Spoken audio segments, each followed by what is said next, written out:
Sonorama. Thanks, John, for having us here. Absolutely, absolutely. Thanks for coming through. Well, tell us a little bit about this record.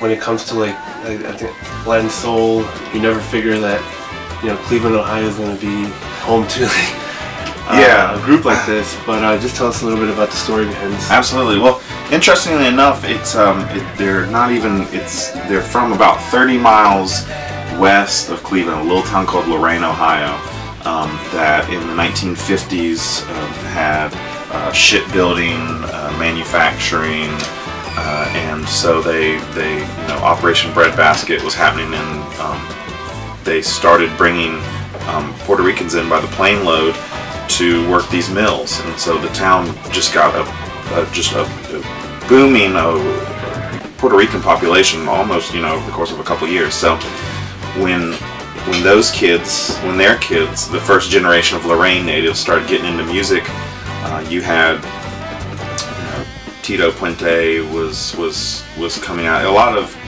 boogaloo and stuff like that was, salsa wasn't quite hitting yet, but those sort of Puerto Rican music movements were happening on U.S. soil proper, and so these guys were as moved by the Motown sound as they were merengues and stuff that their parents were listening to. They were sort of, they had those sort of ideas, but they wanted to play Louie Louie and Wild Thing and stuff like that. So you get this really interesting sort of, cross-pollination of, these kids who definitely identified with being Puerto Rican, but also were trying to make American music. Wow. And we're talking what years are we talking about? The earliest thing on here would be 1967, and the latest thing would be 1973. The band, it was a bunch of guys who grew up in this, right around the shipyards of Lorain, Ohio. There's probably on no two songs do you have the same lineup. Like the vocalist was Willie Marquez, and he was the same throughout.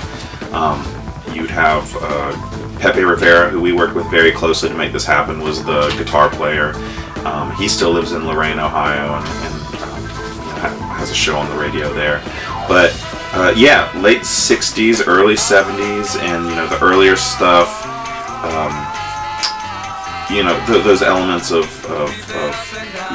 lots of percussion, sort of the romantic. Willie Marquez, I mean, he's got one of just the most amazing voices. I always say, he could have rivaled anything on the Fania roster, because his voice is brilliant, and it's very romantic. He has those very, romantic balladeering sort of qualities to it. But the music, it cuts. It's very assertive. It's very forthright. And it's kind of this young, rebellious, aggressive kind of dance music. This is a gatefold, right? It is, yeah. And we had a lot of great flyers, and all these flyers were, they would play. There was a handful of clubs in Lorain. People passing through, on their way from Chicago to New York, could stop in Cleveland. There was one club that, if you had a spare Tuesday night, you could play in Lorain and maybe generate some income. But a lot of these flyers are from the Ukrainian Federation, from, the Puerto Rican home, or from places where they'd essentially just throw dances or sock hops or things like that. So, there's photos of them playing here. They're clearly in their teens. This is actually later in their career, about 71 or 72, I think this newspaper article was from, and they'd already been through quite a bit of personnel change, and it was really foretelling to read the article, because you could really tell that they'd really, at this point when this came out, they'd been at it. There's photos of this band from 64 and 65.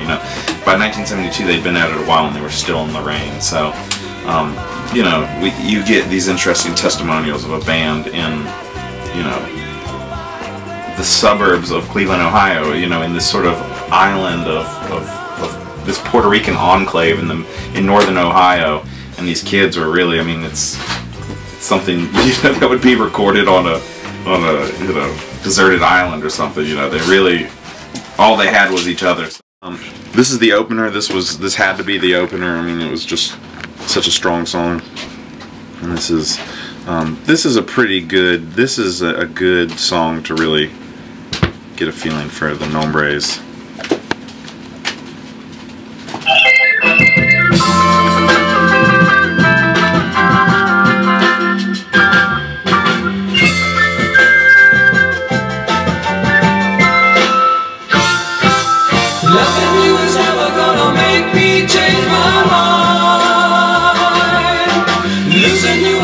Like, so here's like this is a really good instrumental that they did.